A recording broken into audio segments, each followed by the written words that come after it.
Bonjour à tous et bienvenue dans ce 4e tutoriel consacré au jeu de figurines Star Wars Shatterpoint d'AMG. Dans ce nouveau tutoriel, nous allons parler des missions. Il faut savoir que les missions sont le moyen principal de remporter la bataille par le contrôle d'objectifs, objectifs qui changent entre chacune des 3 luttes que comporte la mission.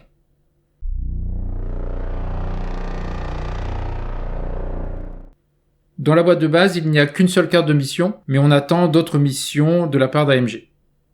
Au début de la partie, chaque joueur amène un set de missions, constitué d'une carte de mission et des cartes de lutte associées. Il y en a 9 en tout. C'est au premier joueur de choisir le set de missions pour la partie. Donc pour l'instant, comme il n'y a qu'une seule mission disponible dans la boîte de base, évidemment, il n'y a qu'un seul set de missions disponible pour les joueurs. Toutes les cartes d'un set de missions ont le même symbole unique en bas à droite pour pouvoir le repérer et ne pas les mélanger quand on aura d'autres sets de missions disponibles.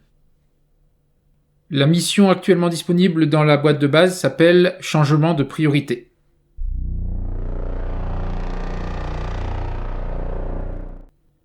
Lors d'une partie, la mission est associée à 3 cartes de lutte piochées au hasard parmi 3 paquets de 3 cartes respectivement, pour la lutte 1, la lutte 2 et la lutte 3.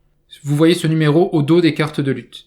Donc on fait 3 tas, les cartes 1, les cartes 2, les cartes 3, et on en prend une de chaque. La carte mission fournit des règles spécifiques et indique le placement des objectifs.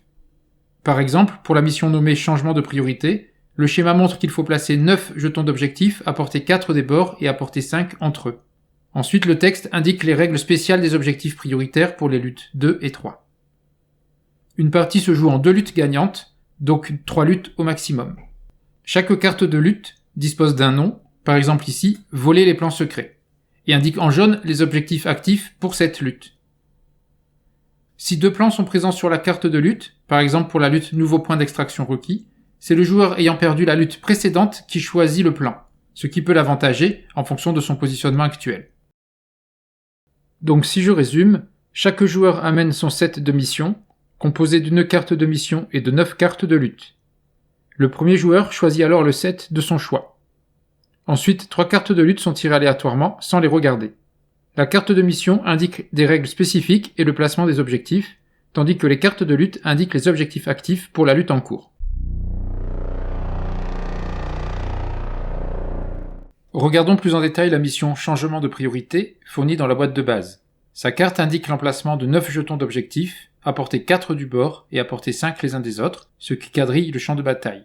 Ces règles spéciales ne concernent que les luttes 2 et 3, donc j'y reviendrai après. L'une des 3 cartes de lutte 1, nommée Voler les plans secrets, montre les 5 objectifs actifs durant cette lutte. Les joueurs devront contrôler le maximum de ces objectifs pour se rapprocher de la victoire. Pour les luttes 2 et 3, il faut lire les règles spécifiques de la mission. Pendant les 2e et 3e luttes, au début de chacun de leurs tours, les joueurs lancent un dé de défense et consultent le plan schématique pour marquer avec un pion objectif prioritaire le pion objectif correspondant au résultat. Un joueur qui contrôle un objectif actif marqué d'un pion objectif prioritaire déplace le pion lutte d'une case supplémentaire vers ses pions impulsion à la fin de son tour. Si le pion objectif prioritaire marque déjà le pion objectif indiqué, il reste où il est. Donc pendant les luttes 2 et 3, au début de chaque tour d'un joueur, un objectif dit prioritaire, qui va permettre de déplacer le pion lutte de la piste de lutte et donc de se rapprocher de la victoire, dépendra d'un lancer de dés.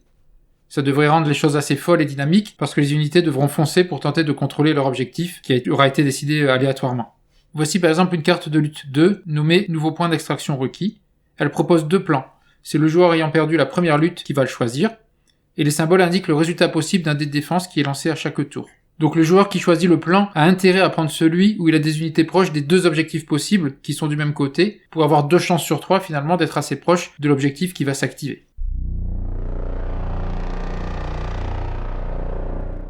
Merci d'avoir suivi cette petite vidéo consacrée aux missions de Star Wars Shatterpoint. Abonnez-vous à la chaîne La Caverne de Radrogor, commentez, likez la vidéo, pensez à la partager pour faire connaître la chaîne, et puis rejoignez-nous sur le Discord X-Wing et Shatterpoint, dont je vous mets le lien ici et en description. Merci et à très bientôt pour un autre tutoriel.